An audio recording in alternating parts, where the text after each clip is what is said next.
Muito boa tarde, bem-vindos ao meu curso virtual de História da América. Eu sou o professor Rafael Ruiz e hoje vou falar para vocês sobre as bases jurídicas e econômicas da colonização da América. É a nossa aula número 10, a parte número 1.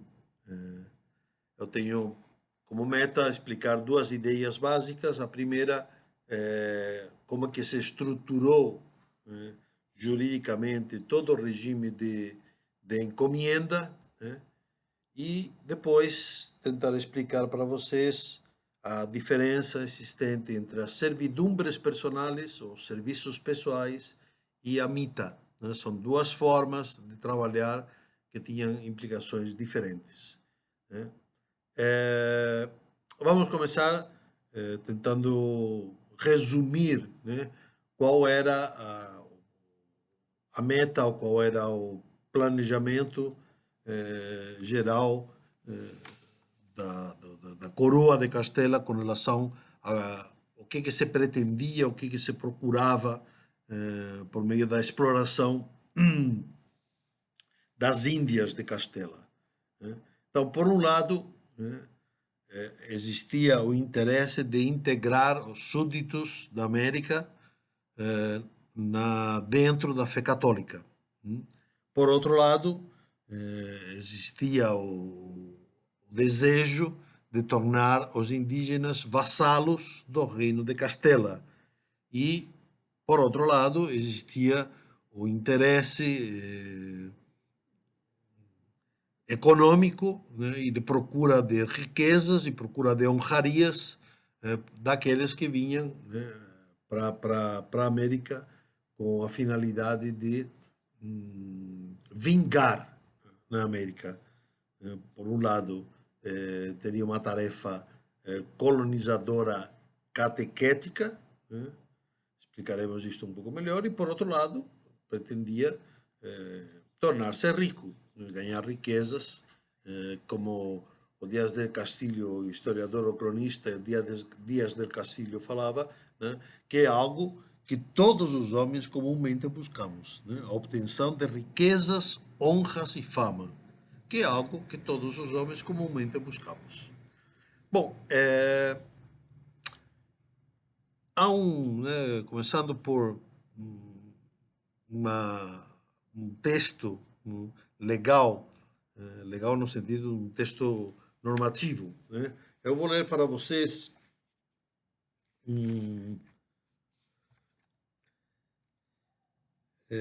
onde que está isto daqui? Um momentinho só.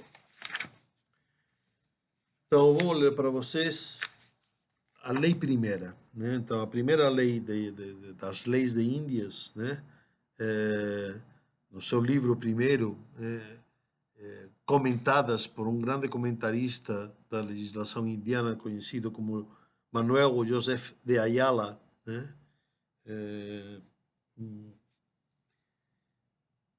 Ele diz o seguinte, não é? O livro primeiro, título primeiro, lei primeira, né? Então, portanto, assim, vamos dizer assim, é a abertura da legislação de Índias, né? Vocês sabem, não expliquei, mas todo o corpo legislativo com relação à América Espanhola está recolhido num grande texto chamado Recopilação de las Leyes de Índias, né? Esse texto, eu tenho, a edição que eu tenho são 3 grossos volumes de leis com relação aos séculos XV ao século XVIII, até o século XIX, né? Até o momento da independência. A primeira lei, o primeiro título do primeiro livro, né, está assim interpretada: o melhor meio para fazer os vassalos obedientes a estas leis, por um princípio de virtude e de honra, é estabelecer uma boa ordem e uma boa disciplina para a educação dos filhos, inspirando-lhes desde muito cedo a religião cristã. porque contém uma moral perfeitíssima, cujas salutares máximas são capazes de produzir sentimentos de bom cidadão e de bom vassalo, e não podem todas elas serem prescritas e mandadas com autoridade pelas leis civis. Então, aqui nós já vemos um detalhe muito importante, né, de como o religioso, o jurídico e o moral estava imbricado em todo esse sistema do antigo regime, do que conhecemos como antigo regime.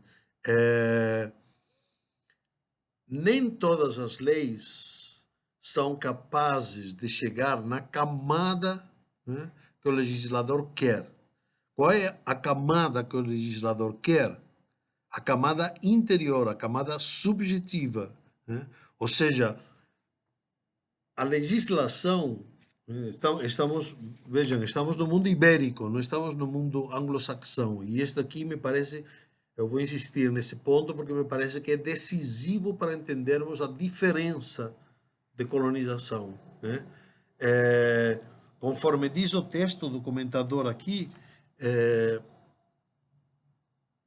é importante, né, inspirar desde muito cedo nos filhos, na educação dos filhos, a religião cristã, né? Isto aqui é o texto legal, falando da importância de inspirar a educação cristã nos filhos. Por que isso? Continua o texto. Porque contém uma moral perfeitíssima. Então, trata-se de chegar no interior, na intimidade do súdito, né? Não se trata, como diria o mundo anglo-saxão, apenas de organizar ou estruturar a conduta externa. Não. Se trata de inspirar salutares máximas morais no interior do coração do sujeito, né? Que são capazes, né, essas máximas morais cristãs são capazes de produzir sentimentos de bom vassalo e de bom cidadão, né? Então, o bom cidadão é o bom vassalo é o bom cidadão, né? E como é que se educa, como é que se despertam esses bons sentimentos? Por meio da educação moral cristã, né? Que é, ao mesmo tempo, regulamentada pelas leis de Índias, né? Volto a dizer, tudo isto aqui parece hoje em dia uma contradição, né? Mas naquele momento histórico era texto legal. Era o comentarista mor do reino que estava comentando o começo das leis de Índias e estava explicando exatamente isso, né? Isso mesmo vai acontecer com relação quando os espanhóis vão começar a entrar no processo de colonização com os indígenas, né?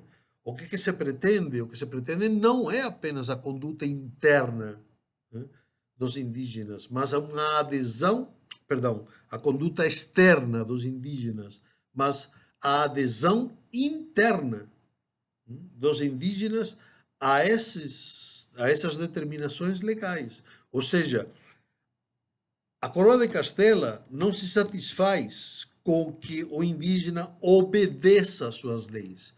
O que a coroa de Castela quer é que o indígena reconheça que essa legislação é boa e que ele adira, que ele aceite livremente essa legislação. É uma forma de pensar curiosa, né? Mas era a forma de pensar daquele momento histórico, naquele contexto, né? Quais são, como é que é feito, né, a legislação, ou como é que é feita a legislação? Então é importante entender, voltando para aquela discussão das tendências historiográficas, né, que dentro de uma visão que eu denominei de uma historiografia hegemônica, de uma tendência hegemônica, por exemplo, pode ser visto em Caio Prado, ou em Raimundo Faoro, né? Ou Fernando Novaes, eles falam sempre de que há uma espécie de contradição na legislação que umas vezes fala umas coisas, outras vezes fala ao contrário, que é um corpo de leis tão vasto, tão grande, que existem leis sobrepostas e contraditórias umas com as outras, né? Ou inclusive opostas mesmo, né? Essa é uma forma de entender a legislação ibérica errada, né? Ou seja, na verdade, não existia essa preocupação contemporânea, né, de que uma lei nova revogava a anterior, né? As leis, elas se sucediam no tempo, uma após as outras, e todas elas se mantinham em vigor. Cabia, né, e esta é a questão importante, cabia, né, ao juiz escolher dentre as diferentes leis, que muitas vezes podiam ser leis de 2, 3, 4 séculos atrás, né? Cabia ao juiz escolher aquela lei, ou aquele costume, ou aquela interpretação que mais conviesse para o caso concreto, né? Então, nesse sentido, não havia nenhuma preocupação de se as leis eram opostas ou não eram opostas, se elas tinham sido editadas, se elas tinham sido vividas ou recebidas pela população, elas estavam em vigor, né? E cabia ao rei, ou cabia ao juiz, ver qual seria a melhor lei no momento concreto para o caso concreto, né? Bom, qual foi o instrumento jurídico que foi criado, que foi utilizado para colocar em marcha todo esse entramado, né, de algo que é jurídico, administrativo, econômico e, ao mesmo tempo, teológico, religioso e moral, né? O instituto que vai ser introduzido vai ser o instituto da encomienda, né? Falo a palavra em castelhano para que não haja dúvidas, porque às vezes encomendar, né, se entende aqui uma encomenda, né? Normalmente se aplica, pelo que eu vi, se aplica a encomendar a alma para Deus, né? Quando se faz, por exemplo, uma missa de corpo presente, porque faleceu alguém, né? Então se encomenda, se oferece a missa por aquela pessoa e se oferece a Deus, né? Há uma encomenda nesse sentido, né? Tem alguma coisa a ver essa ideia de encomenda portuguesa com a ideia de encomenda espanhola, mas não é a mesma coisa, né? Então eu vou utilizar o termo em castelhano, sabendo que se pode traduzir para encomenda, né? Mas é importante não criar confusão na cabeça, porque a nossa palavra, o nosso termo encomenda em português tem um sentido muito próprio, né? Que tem a ver com o culto a Deus, né? Então, como começou a encomenda? A encomenda começou inicialmente por repartimentos, né? O que eram os repartimentos? Os repartimentos era o procedimento jurídico estabelecido já durante a Idade Média, já nas guerras com os árabes e os mouros, né? Em que o costume era, né, distribuir os bens conquistados ao inimigo, né? E distribuir, inclusive, as pessoas, os homens, as mulheres, as crianças, como servidores, como criados, como escravos, né? Não se pretendia matar, era muito mais conveniente colocar como mão de obra, barata não, mão de obra grátis, né? Então, vejam, vou ler, né, depois esses repartimentos, eu ainda não vou ler, esses repartimentos vão, vão se transformar em encomendas. Os mesmos repartimentos vão se transformar em encomendas. Mas vou tentar explicar ainda um dado importante, que era assim, quando o chefe, né, quando o senhor, o chefe do exército, ganhava, né, ele tinha a obrigação jurídica de repartir tudo que tinha sido ganho entre os seus homens, e normalmente eram repartidos conforme o risco com que eles tivessem participado da batalha, conforme as armas que eles tivessem levado para a batalha. Era muito diferente os homens de a pé e os homens de cavalo, né? Por quê? Ué, porque realmente entrar com um cavalo na guerra era muito mais arriscado, não era muito mais interessante, mas ao mesmo tempo era muito mais arriscado, né? Então, era lógico que, entendendo a justiça como dar a cada um o que é seu, então alguém que esteve mais perto da batalha, que esteve mais metido na batalha, que levou mais armamento na batalha, esse então recebesse uma repartição, um repartimento maior, né? Então, os repartimentos eram isso, era um costume medieval, né, que já vinha da tradição das guerras medievais, né, onde se distribuía o butim entre os ganhadores, né? Qual é o problema que dava aí? O problema que dava aí era que não havia controle propriamente, né? Quer dizer, quem fazia isso era o chefe do exército, né? E a coroa pouco, muito pouco tinha a resolver, né, dentro dessa questão, né? Então, vai começar um processo, né, iniciado pela coroa de controle desses repartimentos, porque de fato podia ser um momento arriscado em que se repartissem as terras, se repartissem os escravos, se repartissem os homens, e então aquilo lá virasse novamente um sistema feudal, com senhores feudais, né, que ia ter os seus escravos, os seus exércitos, as suas armas, né, e que em qualquer momento podiam se aliar uns com os outros e atacar o rei, não? As forças do rei, as forças reais, né? Ou declarar uma independência ou estabelecer um conflito, uma guerra, né? Então, para evitar isto, né, entrou em funcionamento uma figura jurídica chamada encomienda, né? A encomienda é o quê?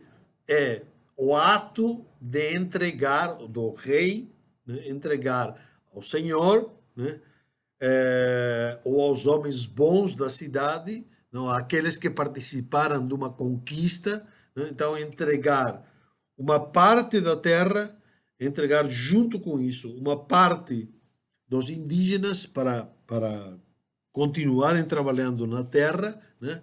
E ao mesmo tempo, isso que me parece que era o decisivo, colocar uma série de obrigações para a pessoa que estabelecia, era estabelecida como encomendeiro, né? Então, por um lado, o encomendeiro, né, tinha o benefício, se servia do trabalho indígena, né, para si mesmo, para reportar-lhe lucros, e ele encaminharia esses lucros depois através de tributação ou da maneira que fosse para a coroa, né? Mas, por outro lado, as encomendas, o encomendeiro tinha, assim como tinha uma série de direitos e de garantias, o encomendeiro também tinha uma série de obrigações para com os encomendados, os súditos, né? Que ele tinha a obrigação de ensinar a doutrina católica, né? Que depois ele vai fazer através do contato que vai procurar com os padres, né? Com os jesuítas principalmente, né? Isso é uma tarefa do encomendeiro, é ele que vai ter que negociar tudo isto, né? É...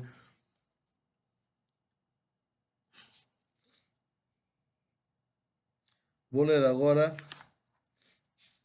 um texto onde se percebe claramente como as encomendas estão baseadas, espero que se perceba claramente, como as encomendas estão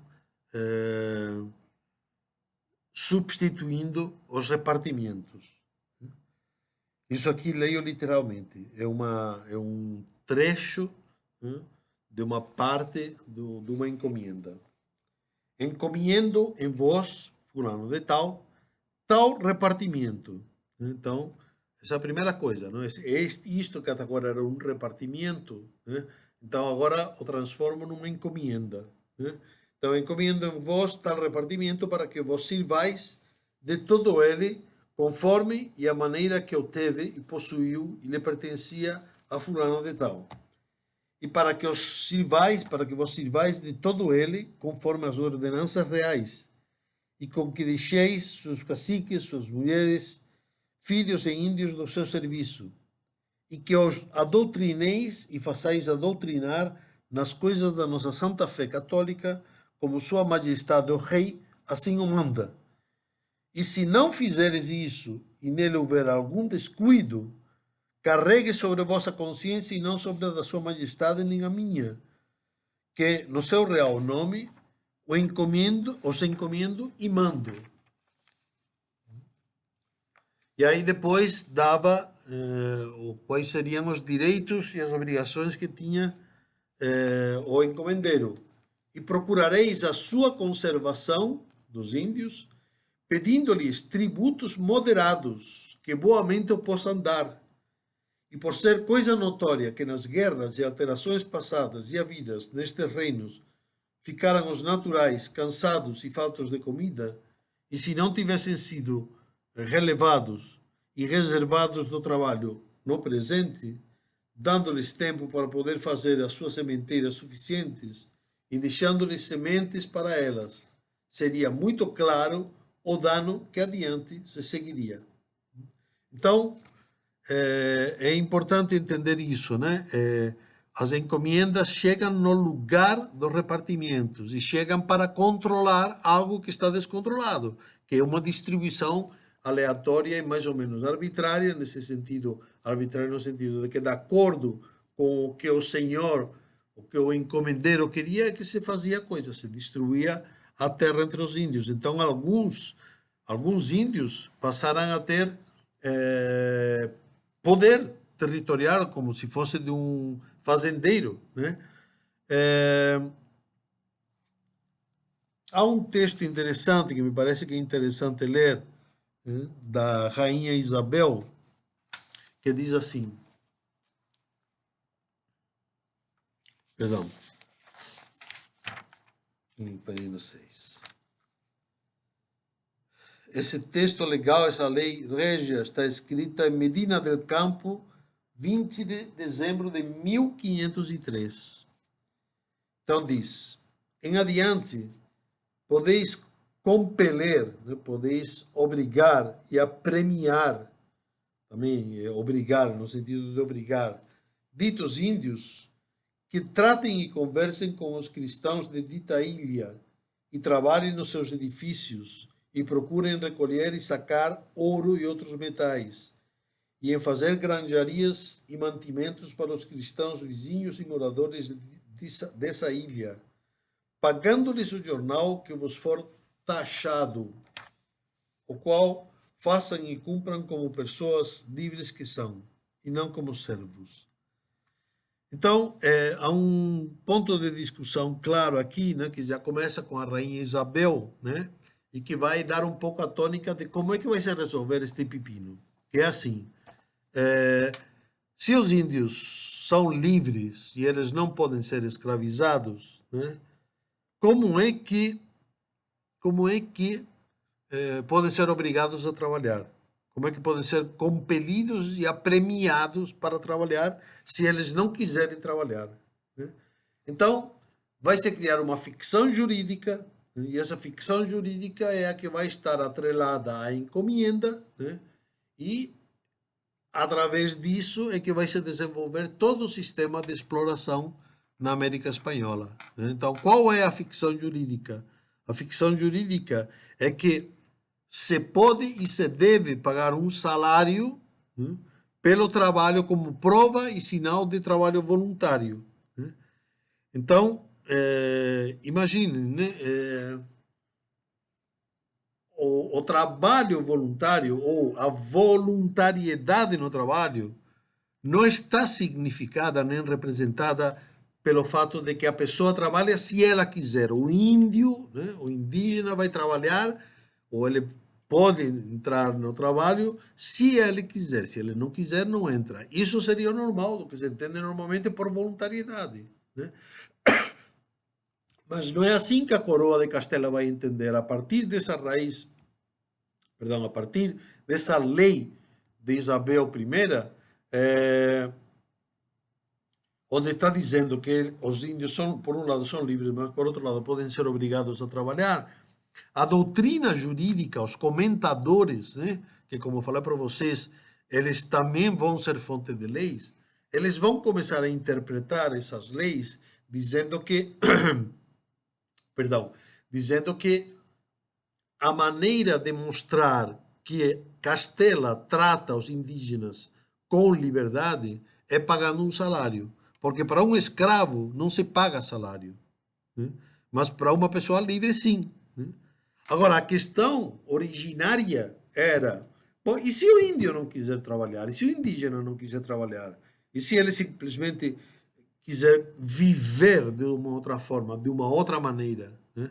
Então, isso foi o que criou ou forçou a criar a ficção jurídica, né? Que como os espanhóis pagam um salário, então não há uma relação de escravidão, há uma relação de trabalho voluntário obrigatório, né? Que é uma contradição, né, em termos, é uma contradição óbvia, né, dentro dos termos do que estamos falando. Se é voluntário, não pode ser obrigatório, né? Mas se conseguiu fazer exatamente isso, uma ficção jurídica, da mesma maneira que nós também trabalhamos com ficções jurídicas, né? Não há nada que seja uma ficção jurídica mais inacreditável, né?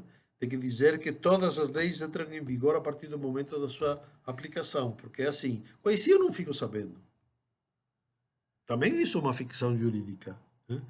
Então, por enquanto, era isso que queria falar para vocês agora, né?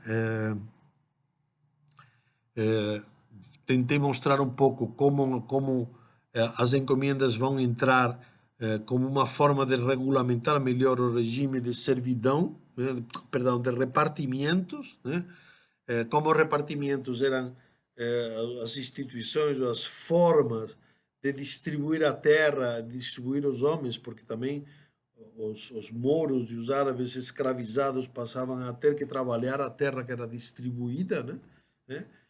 E expliquei para vocês a ideia da imbricação forte entre o jurídico e o moral, né? E como o instituto ou a instituição que vai ser utilizada para coordenar tudo isto e fazer que tudo isto passe a ter sentido vai ser precisamente a encomenda, né? Que vai ter tudo incorporado em si mesma, ou seja, vai ser uma instituição que vai permitir que os indígenas estejam ligados, estejam atentos, né? Participem do trabalho, participem da construção da sociedade, não apenas por meios escravos, né? Não apenas por meios escravos, e depois vamos ver como esse trabalho nas encomendas, né, pode ser feito de duas formas principais. Ou através da mita, que é o mais comum, que é o que melhor se conhece, é o que mais normalmente se fala, ou através da servidão voluntária, também chamado de servidões pessoais, né? E com isto, agora acabo essa aula, deixando para a parte 2 a explicação das encomendas, né, das servidões e das mitas. Muito boa tarde.